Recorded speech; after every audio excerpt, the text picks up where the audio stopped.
so it's something that must be planned. And we have this connection to production, where we are willing to keep the operating conditions of production. So something that the concept of keeping something in the desired condition or restore it. So it means that of course they must have deviated from these conditions before. So, and then they are restored to the conditions that are desired. Okay? This is what regards maintenance. And what about maintenance management? Is the maximization of availability and reliability of the means of production in order to produce the desired quantity with the required quality. Okay, so here in this definition we have the concepts of availability and reliability, which are of course well connected one another. So meaning that, and this is even more connected to production. So whenever we have a resource for production, in most cases, if we are doing a maintenance if it's broken, or if we are doing a maintenance, or if we are doing a training on that resource is not being used for production. So therefore, it's not a profitable time. The availability, therefore, is the time that we can use a resource for production, so for a profitable activity. And therefore, reliability is a measure that tells us also what is the probability of having a resource available for production. Now, of course, it's connected to the concept of failures, which we will see a bit more in detail in the 3.6, but the two concepts are very intertwined. So, when we talk about maintenance, we can we said it's a set of actions. How to design those actions? Typically, we mention these actions. Also, we also call them policies, because the policy is basically a rule that tells us how to do an action or which action to do. And we can already identify different philosophies for maintenance or different concepts. So we can have a corrective action.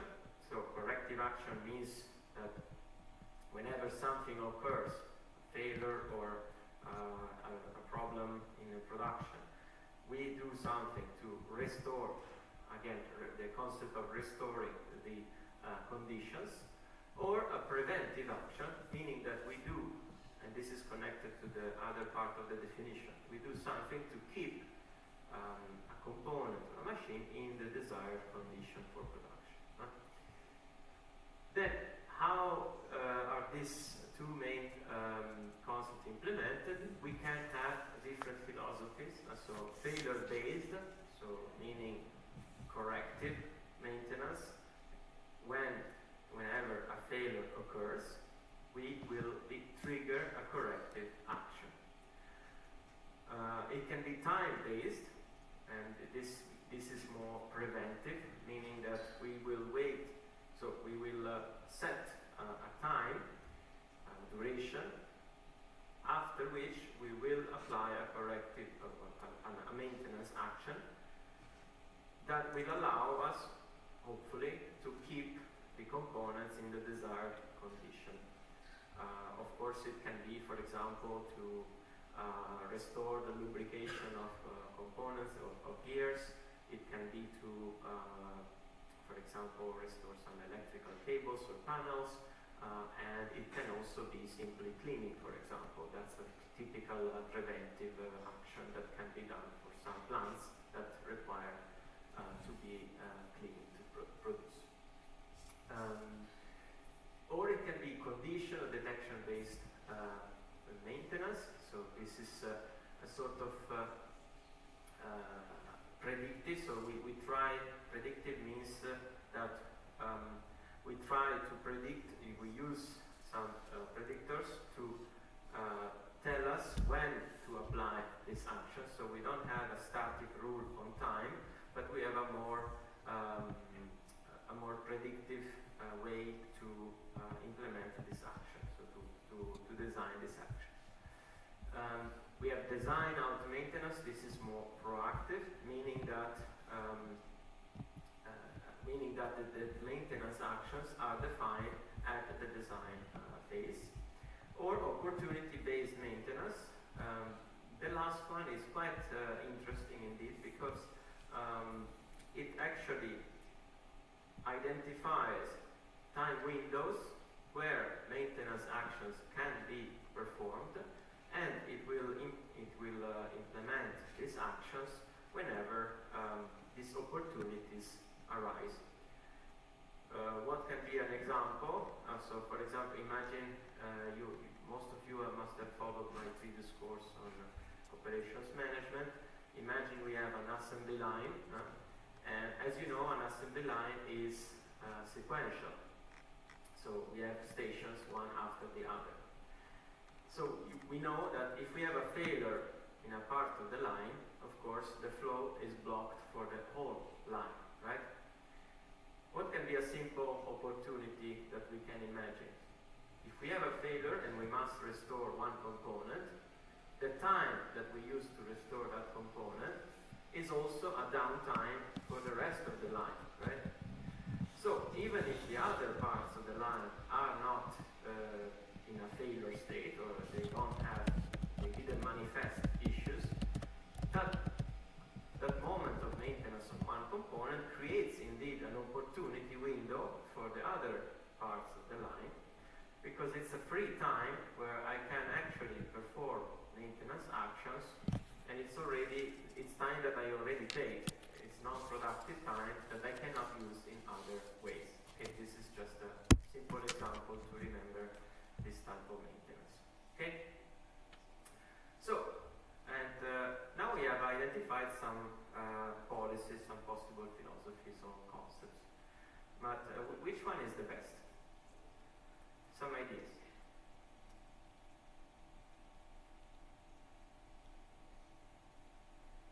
Or anybody has a preference? What sounds better than other, or maybe two are better than the other two, or three? Which one would you choose?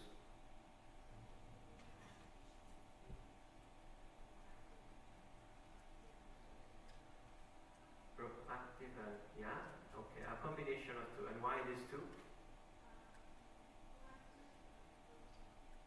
Proactive, this one?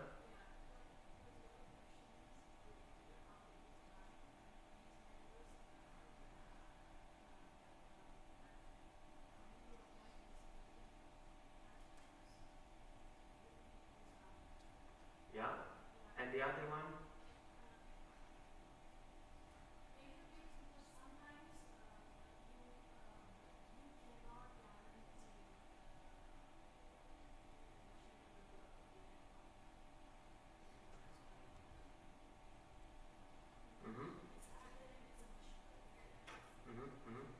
So you would not use the opportunity then in the assembly lines, for example.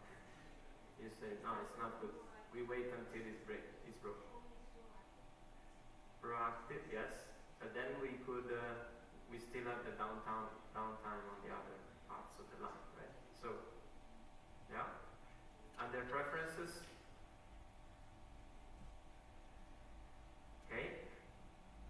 So think about, indeed here, the main message is that, of course, it depends. The answer is it depends.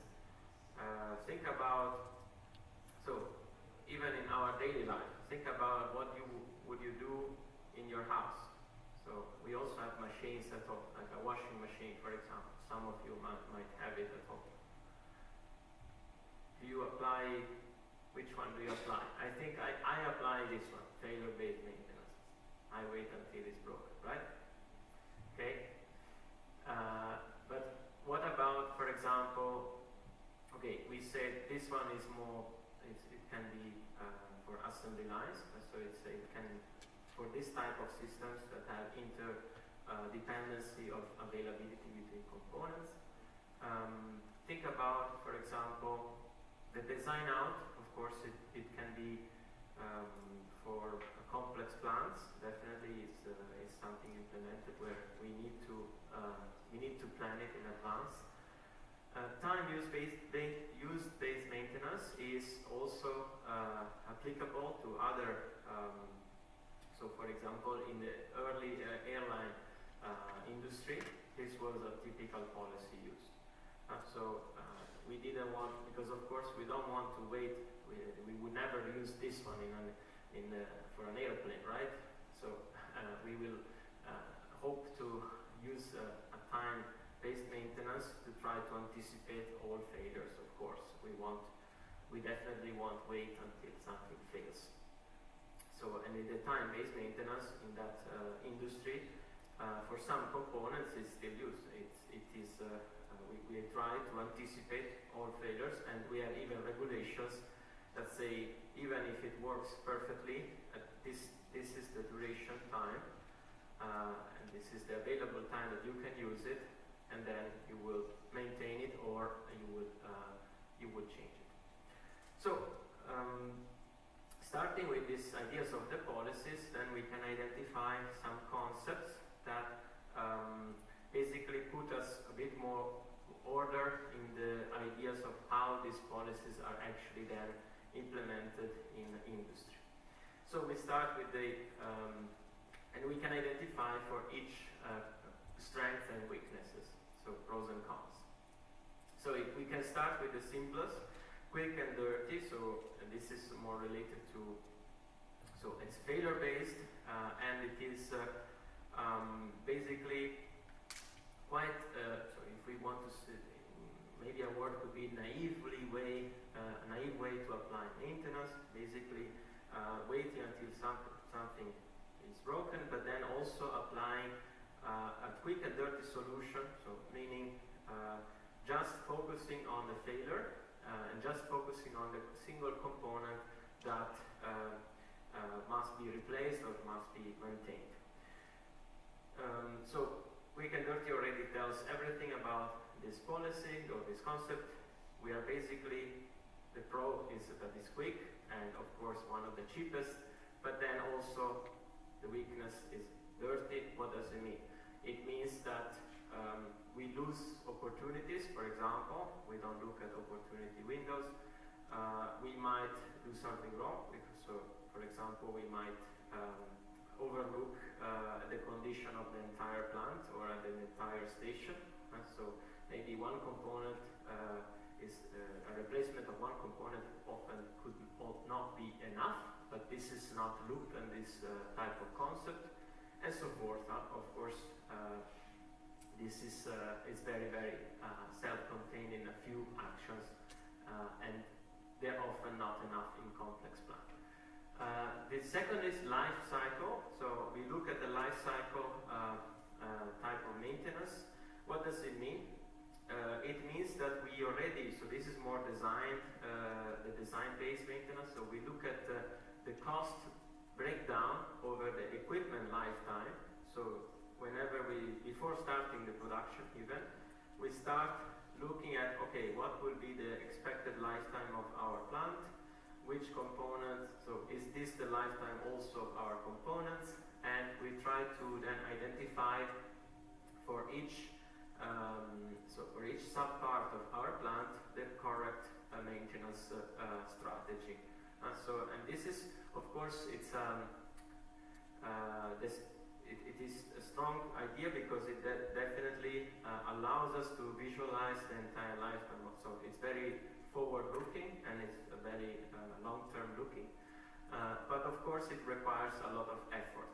So it requires a lot of tracking. It requires, for example, in enterprises, it requires to know the suppliers very well because they will replace the components and make sure that they will also be, for example, the same suppliers. If they change with the new supplier, supply the same quality components and so forth.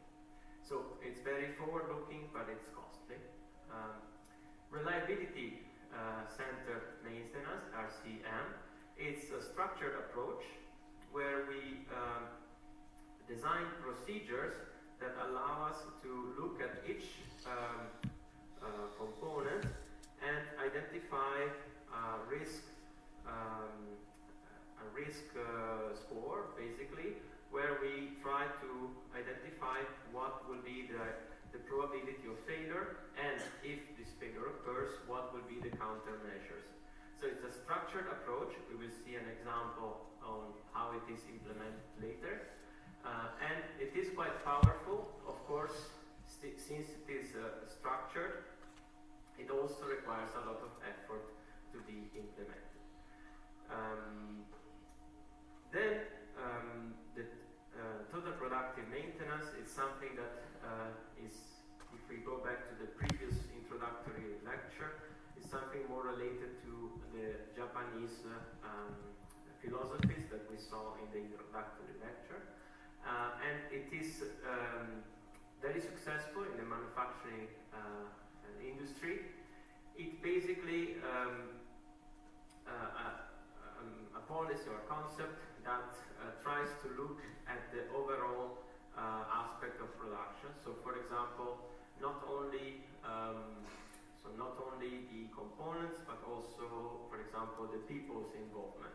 We also saw last time, and we will see today a bit on some of the gurus or the fathers of quality management that that basically sponsored the training of teams and training also of management to allow higher quality maintenance, quality and maintenance strategies. So this is it's a bit hard to describe it in one sentence, but basically it's related to the Japanese philosophies, and it is very successful in the manufacturing industry. We will see more on this later. Of course, the cons are that it requires a lot of time and effort, because it requires to train more people, for example, and it requires a constant, so it's a continuous improvement approach, so it requires a constant revisiting of the concept. And it's, again, it's no real concept, so that's also why it's hard to describe, because there's no systematic way to implement it. It also must be implemented in a different way in each enterprise. And it doesn't give us really a practical decision rules. It gives us more like a philosophy rather than the rules. Finally, the business-centered maintenance. It's a business-focused maintenance, and we will see a bit later how it can be simply defined. And it's basically maintenance strategies. So it's a concept of philosophy that put maintenance strategy in an economical perspective. Basically, the main idea is that everything we do in the industry has a cost, and therefore also maintenance should be looked in this way. And basically, it allows us to connect every maintenance action with its cost, and the maintenance plans are therefore designed so to basically minimize the overall costs in the plant. So we will look at, for example, the overall life cycle, and we will calculate the cost, and adding maintenance strategies will always be evaluated against that cost. Okay, so basically we have already introduced a lot of concepts. Now we have a few slides on some of these concepts to revisit the ideas, but you already have some introduction, so it should be a bit easier to see. We can reason a bit more on, for example, by the way, in the slides, both here and in 1.3, there are some videos. I will not show all the videos for the time, but I will leave you in the slides the videos. You can also check them at home. We can try to see some of them, so just to help to understand. So life cycle cost. So we start with life cycle. Quick and dirty is very simple, so there's not much more to say. In the life cycle cost type of maintenance approaches, we already said that basically the idea is to look at the overall life cycle of a plant or of a component in a plant, and it will it forces us to look in the long term and to look at not only the purchase cost of a component, but to try to include all the costs of this component over this life cycle. So it is not very structured, but it requires the effort to define the cost of each, so to look at the life cycle of each component. Therefore, it's basically looking at, it's basically telling us don't look at the tip of the iceberg, so the purchase cost of a component, but also at all the costs that you might need to pay to maintain this component. So of course the maintenance cost must be included, but also the operating cost, the training cost, the inventory cost, maintaining technical data, so the technical data to support the usage of a component, and also, for example, disposal. So this is becoming more and more important nowadays. For example, look at even in the automotive market, there is also a look at disposal and, for example, at circularity costs of some components. Basically, this is the main message of life cycle, and we can, there is a short video, so this one we can even take a look. It's just to let's see if it works with but I cannot transfer the app.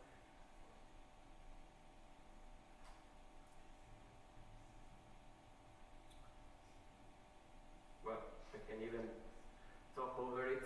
So yeah, you can see basically that it reminds us that we need to pay for not only the purchase, but also for other costs of an asset. So it mentions operating costs and also maintenance costs and training costs and so forth. So we need to the asset management, but it's related to life cycle cost, is basically looking at the total cost of ownership. So we basically include different costs. Of course, this is in each enterprise, this will be manifested in a different way, and we need to look at which component we are looking at. This video will show you a simple example. Basically, we can purchase two pumps, so we can have a cheaper one or a more expensive one, and of course the naive approach would be to choose the cheaper one or the more expensive based on the single component features.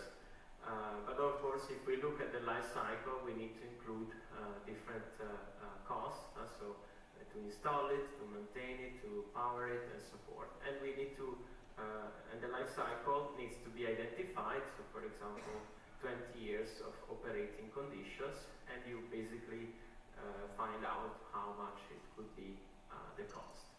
And then, of course, you will compare it against other alternative components where you could have a cheaper purchase cost, but simply a higher, for example, a higher power cost because it is maybe less efficient to operate. And of course, you would compare the two. It's just to remind you to look at the overall cost of a component instead of the single purchase. Okay. In the reliability, so if we switch to reliability-centered maintenance, this is it's a concept that emerged in the aviation industry, where basically the understanding was that the failures needed to be, of course, anticipated because of safety, obviously. So, and they tried to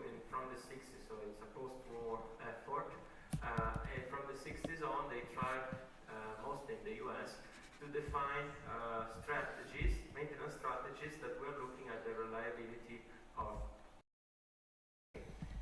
and they were defining maintenance strategies, trying to identify, for example, what is the probability of failure of a component and how to anticipate a failure of a component.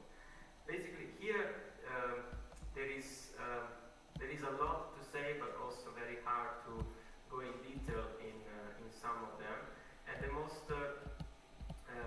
so I leave you in the end of the slides. There is a video that talks a bit about, for example, how this was implemented in Boeing. And the main idea to bring home is that not always adding more maintenance time was resulting in a lower number of failures. So, and these strategies are really looking at, okay, how do we maximize the reliability of the overall component, and we look at, okay, in each component of a plane, we must then implement a different strategy. This is then how it evolved basically nowadays, and it's still from this industry. Then this evolved in this was transferred also to others with similar features, for example in nuclear plants or chemical plants.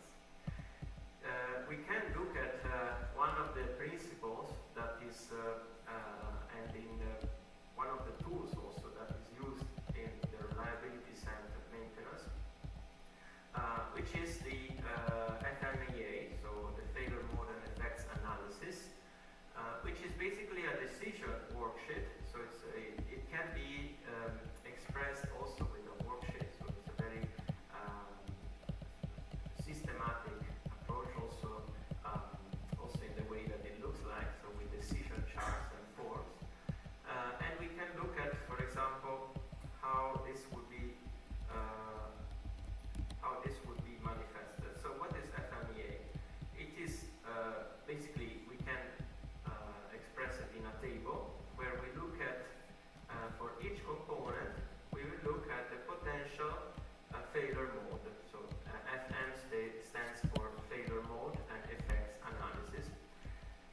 So what is a failure mode? Here the best is to look at some examples. I made it myself, so it's not from the industry, but it's from some experience.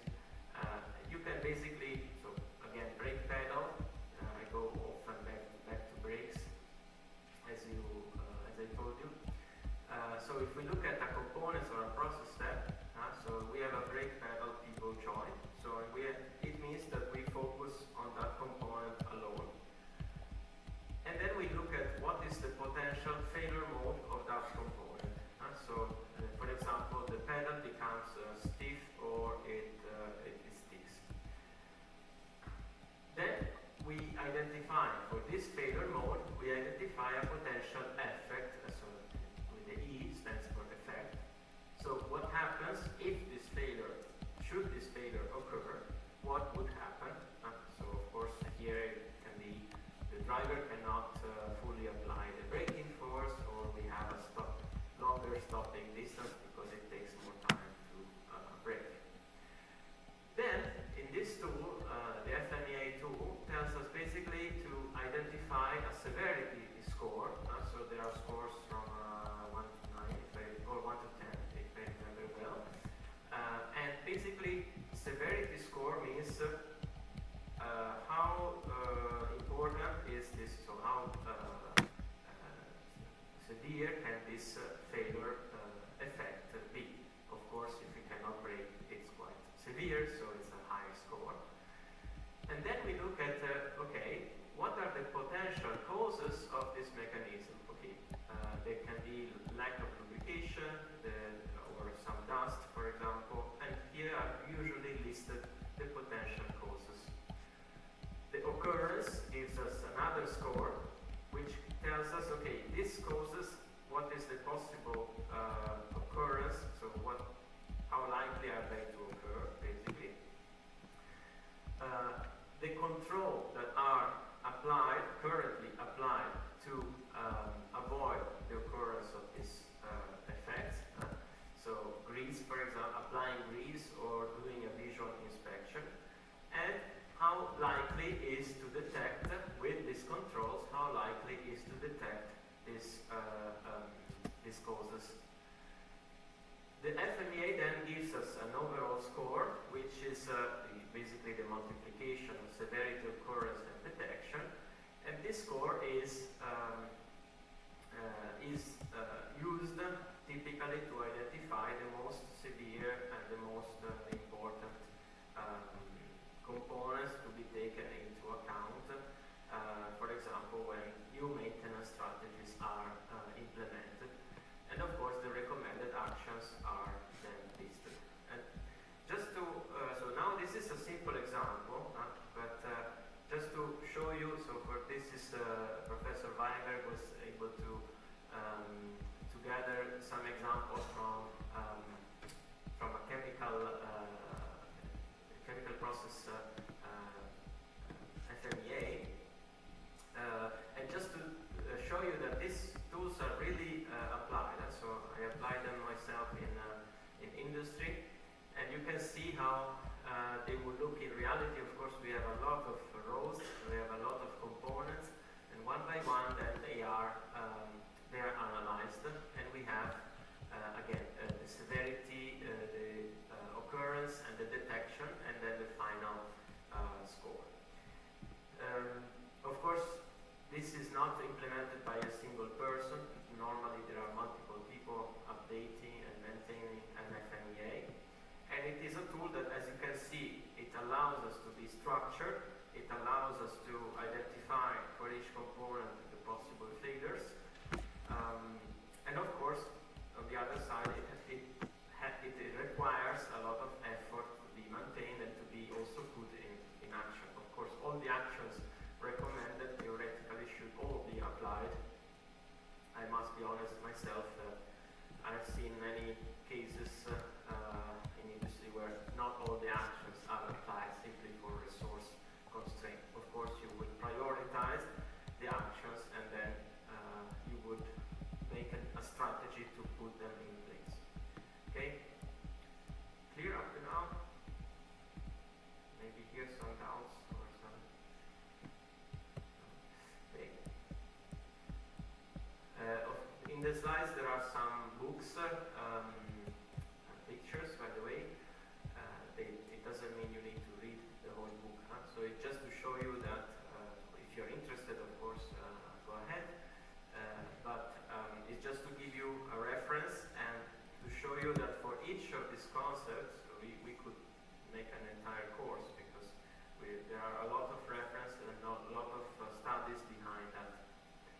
Okay, if we move to total productive maintenance, this again is more related to the Japanese philosophies, which we will mention again and again in the course. So this is something that will continuously come back.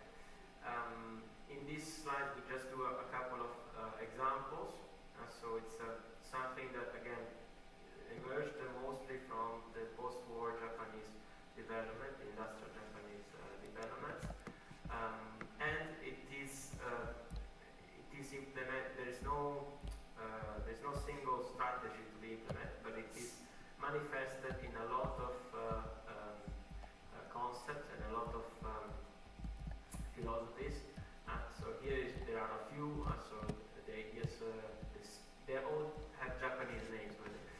Seiri, so the sorting, systematize, the shine, seiketsu, standardization. So standardization also belongs to this concept.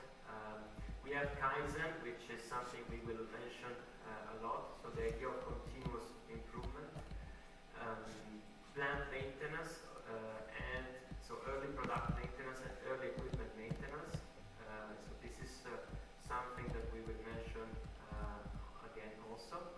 So basically, this concept emerged from the Toyota production system, and it was then transferred to other companies, of course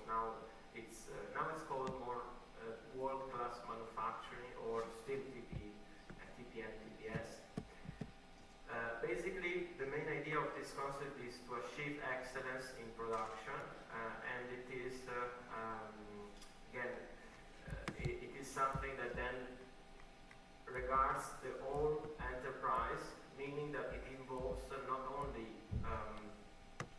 a single process, so it's not doing an FMEA of a component, but it involves the philosophy of the entire factory. So then we also go up to the top management and the finance department, planning department, and so forth. The main idea is that everything is correlated, and therefore all the companies should have a quality mindset. We will see, if I can make it in time, a couple of videos on the other, on some examples. Okay. This is in another slide, but I anticipate here. And basically, we will see some gurus, so some of the main contributors to total quality management. And this is related to TPM, so Yoshio Kondo. Basically, his ideas were to focus on the role of people in production. And there is a quite interesting example where this TPM philosophy was implemented in Kent, in Volvo Cars. This is relevant mostly because Volvo Cars is in Belgium, but it is applicable to other plants, and it was applied also in other enterprises. Basically, what happened there? This is so a situation that occurred in 1987, around that period, in the 80s. So up to that period, in Volvo Cars, basically they had a failure. So now it's called first-time quality. So basically, the number of components that come out of the line, so the cars that come out of the production line, that don't require any fix or any rework, first-time quality. And they had a first-time quality around 30%, meaning that 70% of the cars needed some rework and needed some fix before then being released to the market. At the time, the management of were actually convinced that these were stricter than other cars. So they were convinced that that is why our cars are better, because we check them all, and we find out all the rework needed, and we don't let any car go to the market with any fix needed. Of course, then these philosophies that were at their mature state, so there was an increasing awareness that this was not always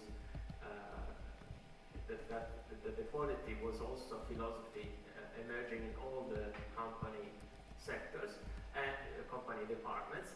And basically they went, so there was some interactions with the Japanese, and they went to visit the Japanese companies, Toyota and so forth.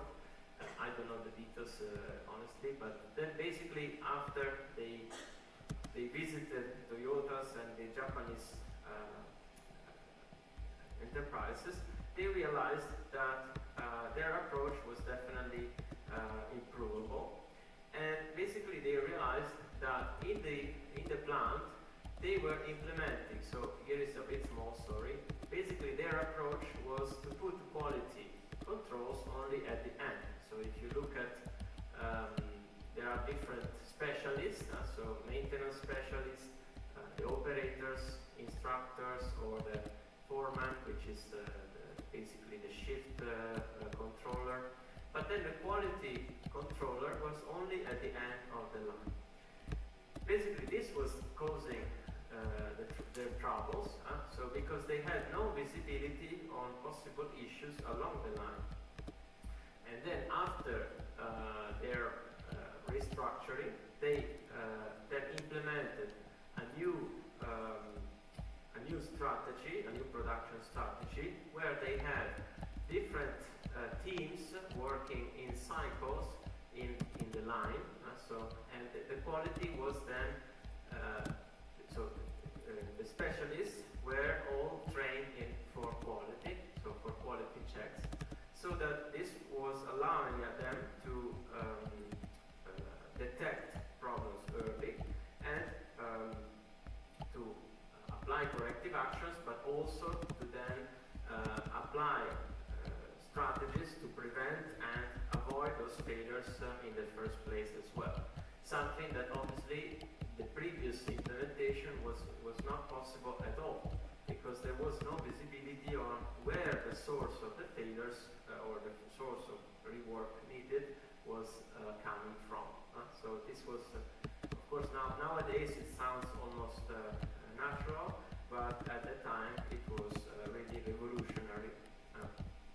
And it is also said that this change, so now we only say 1 year, but indeed this change in the overall plant took almost 10 years. Why? Because of course there is reluctancy and of course people need to be restructured to work in a completely different way. They must be retrained, they must be reassigned to different tasks. And for example, specialists that before were looking at only, for example, maintenance or only at the material supply, they were trained to then look at the whole, so at more aspects, so for example, the material supply, but also maintenance, quality, and so forth. So they had to be retrained to have a broader vision of their activities. Okay, there is another, this is also a video that you can take a look at, and this from that period in the Volvo Cars Europe. It was called Europe, by the way, because Sweden at the time was not in the European Union, or in the Union actually. They came to Ghent to sell, and basically they had this abnormaliteit-melding, which is in Dutch, but it basically means the signaling of an abnormality, so something that is going wrong. And this was a way to, so the teams were trained to then identify problems in production at the very spot where they found a problem, and to mark it. Now this is called the Kaizen philosophy. It's implemented world-class manufacturing. This is implemented in most enterprises, but at the time it was quite revolutionary for Volvo. And basically, you can see that they were asked to put some sorting, so try to identify which type of problem it was. So something related to, I don't know, something is dirty, we need it's a wrong position, or so the work is not okay, and so forth. And then to provide a description, so that then this was always revised, and a new strategy was implemented to avoid this failure in the next time. I think again for the videos I told you that you can also take a look. Some videos are basically repeating a bit what we already said. Okay, towards conclusion of this introduction of maintenance, we look at also the BCM, so Business Centered Maintenance. And what we said is basically it's a strategy, so it's a concept that designs strategies based on the cost. So with a very, very clear connection to the cost. So of course it uses, so it's not that each concept throws away all the ideas of other concepts, so it's just a matter of focus. And it's basically, it was developed by Kelly, but okay, this is not so relevant for this, but basically it looks looks us at the cost, it forces us to connect the maintenance strategy that we develop to the cost. Everything in an industry has a cost, so therefore it encourages to then be explicit about the cost. And for example, if we look at this diagram, it's comparing different strategies, so corrective, preventive, between corrective and preventive. We need to then explicitly identify how this strategy is translated in cost. So for example, if we look at, so this is a total cost curve, and if we look at these curves, they are corrective maintenance downtime cost or resource cost. So it's basically telling us the maintenance, so the number of hours or the number of people that are implementing these strategies. Of course, if you look at it with the low effort, the corrective maintenance cost is very high, because basically we are closer to a failure-based maintenance, so there is no forward-looking approach. So we need to then continuously react to failure, and with the low effort, this is of course the cost can escalate and become very high. So, and the more and more we put effort, the more we look at how this can be implemented in a smarter way.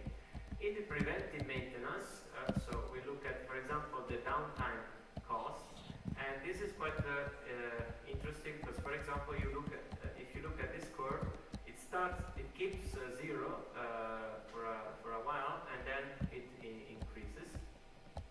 Because of course, with the low effort, it means that we implement preventive maintenance only in the windows, so only in some components, and basically it means that we can then use, so the cost is practically zero. So, and we can then, when we increase the effort, it means that then we will implement it to other components as well.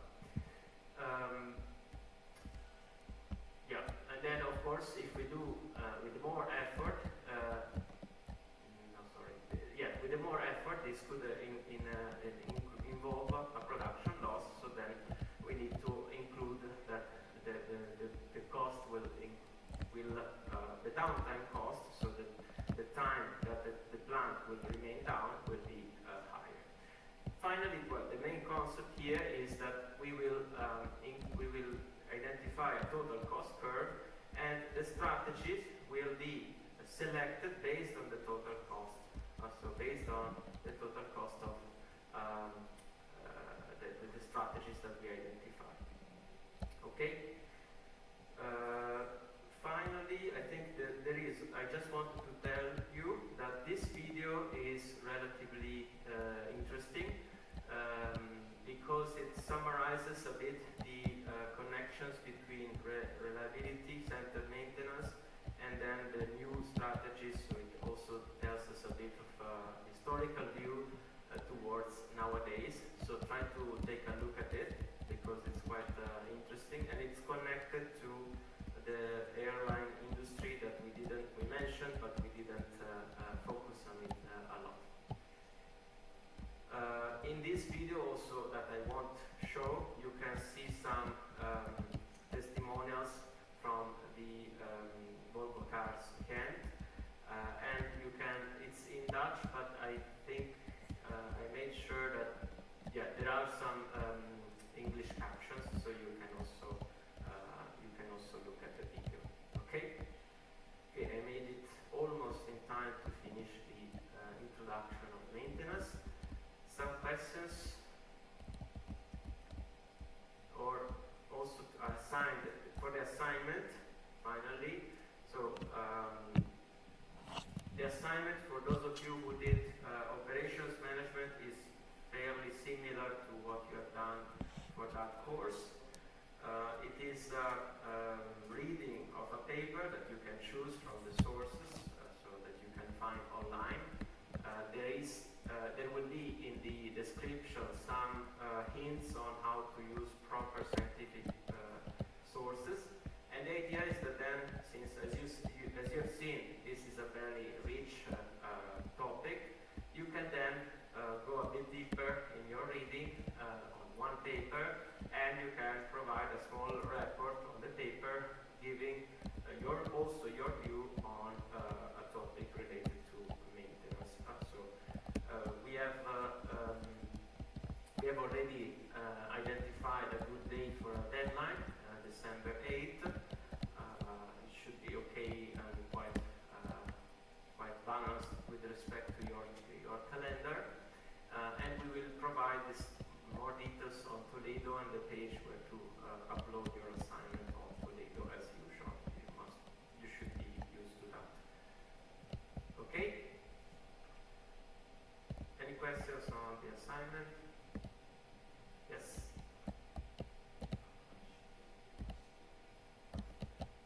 Oh, I said it in the first class. It's basically a 65 and 35.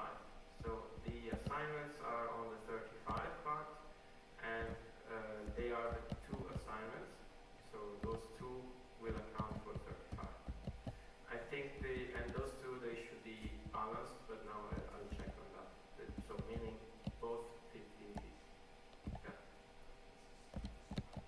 This is one of them.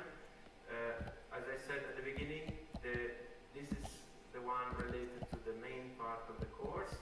There is another assignment that will be provided by Gerd Myers on people skills on these parts, and that will be also published. So I presume he will talk about it in his next class, which will be next week. Okay? Right? Other questions on the assignment? Meanwhile, I'll switch back to the main part of the course, 1.3. No questions? Okay. As said, then we have done this introduction, which is connected to the third module of the course, to allow you to start on the assignment.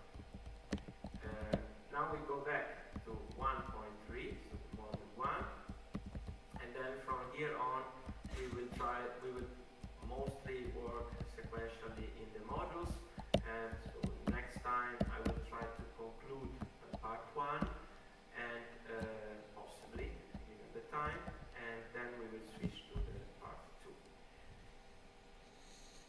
Okay, let's work on part 1.3.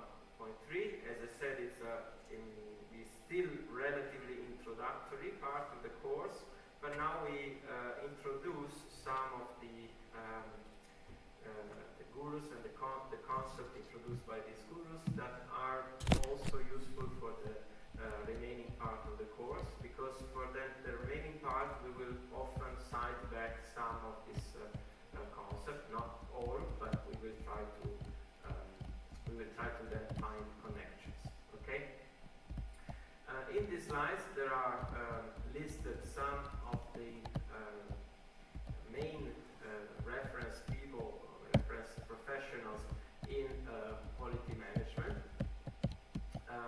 We already mentioned a couple, I think the first two, and this is a summary slides that then you can check later. We will then introduce some of them, and we will connect to what are the main contributions that they provided to quality management, and as said, we will often refer it back to them. So I'll go over a few of them, and beware that of course we will just look at the main concepts introduced by them, but of course there are entire books about these people, so you can find a lot more. Deming was already cited last time. Deming and Duran were already cited. They were the ones that one of the first people that moved to Japan in the reconstruction of Japan after the war. And the main contribution, or the main part while Deming is remained famous in quality management is the cycle plan, do, check, act. So meaning the idea that that the strategy on quality is something that is continuously done. So it's called the Deming cycle also, and it's something that is continuously. So the idea of continuous improvement was definitely the main contribution of Deming, and this is still implemented in many companies. It's still implemented as one of the strategies of continuous improvement. The idea to systematically identify improvement opportunities and then apply them. There are some in the slides, some points that are attributed to Deming, and so they are basically practical suggestions at the end, but they all go back to the idea of identify opportunities for improvement, and also something that is useful to mention is encourage education also in the enterprise, of course, and self-improvement for everyone. So even if it's not famous, if he's not famous for that, that's more for Juran, but he was also already aware of the inclusion of all the workforce in the improvement actions. Okay. We also mentioned already Juran.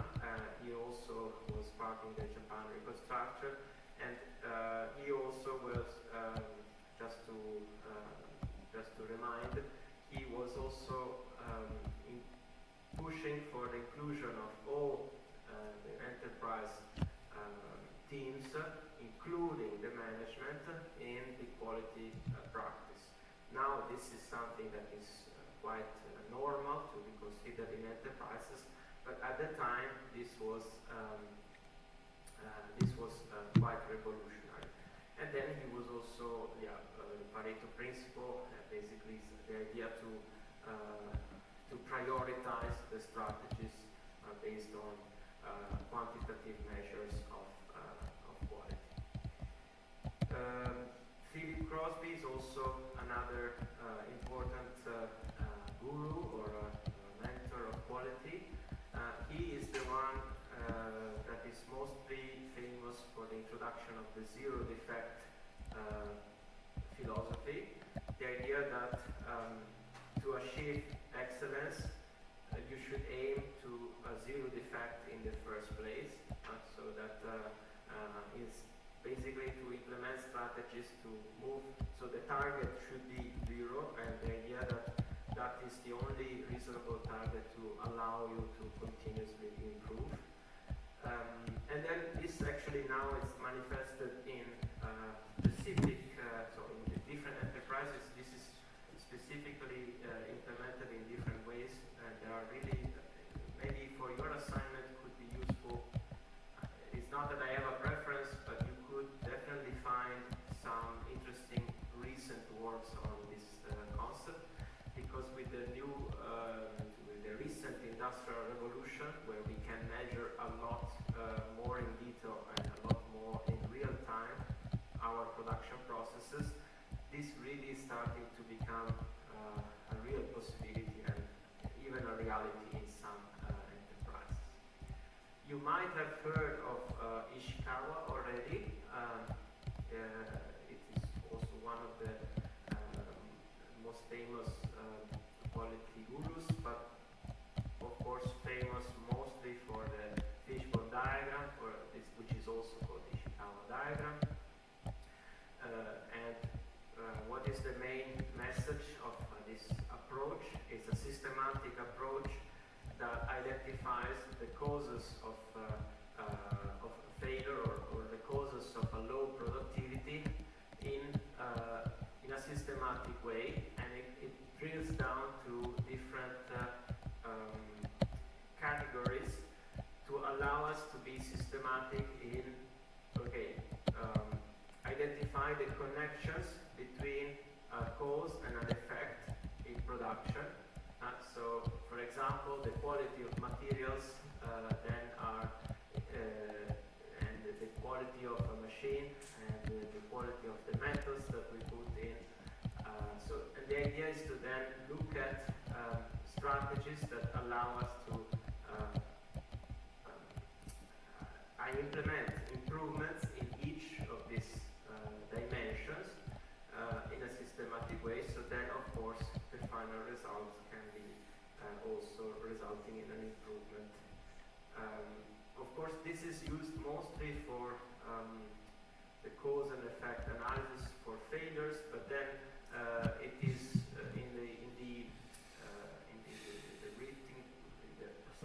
in the writings of Ishikawa, we have also other applications, but it remained famous mostly for the failures. In the Taguchi, Taguchi is also another guru that you might see mentioned in your papers where you find for the assignment, because it's also famous for a type of design of experiment. But for quality, we can refer to the most influential contribution, where basically Taguchi was convinced that if we look at the specifications, so this we're looking at basically how the tolerances are implemented in production. As you know, we can have a lower and upper limit for tolerances. And basically he was convinced that traditionally people would consider any value in this interval as okay, meaning that there will not be any issue and therefore no cost. And Taguchi was convinced that we should actually look at it as a curve and basically identifying a cost that is continuously in. So it's increasing actually exponentially. The more we move further from the target value. In this case, as an example, can be the middle point. And basically, that's the only value with no loss or no cost to be incurred. Of course, this is more dependent on the application. So there are some applications where even the traditional approach can still be fine, but for other applications where higher quality is desired, indeed this Taguchi approach can actually encourage continuous improvement. So it's definitely then applicable. Shingo is remained famous mostly for the Poka-yoke concept, and the Poka-yoke concept is actually one of the concepts that is implemented in almost all enterprises for quality management, because it's one of the simplest yet smart concept to be applied, and it is basically well, literally it means avoiding a stupid mistake. I'm not speaking Japanese, but you could check what it means literally in Japanese. And it's a way to avoid a mistake that from the start. How is this implemented? Is to design a component to be assembled or to be placed in a case that can only work in the right way. The simplest example from, well, you can find many examples in daily life. The simplest from daily life are the SIM cards of the phones. So, for example, you can, to avoid people to put them upside down, so you know that they cut out one of the edges, so that they, and then in your phone you usually have the case where you need to place the SIM card, and that is usually carved in a way so that you can only place it in the right way. Or, for example, the sockets of so the electrical sockets, they are usually designed to be so that you can only insert it in the right way. And for example, or some of the computer plugs, you can only insert it in the way that it works, and you cannot insert it in the other way. These are the simplest examples, so there are many others. For example, yes, the cars that works simply, or in the in sockets or couplings. So whenever you have something that must enter in the right way, then you implement the Poka-yoke to allow you to not commit any mistake. I usually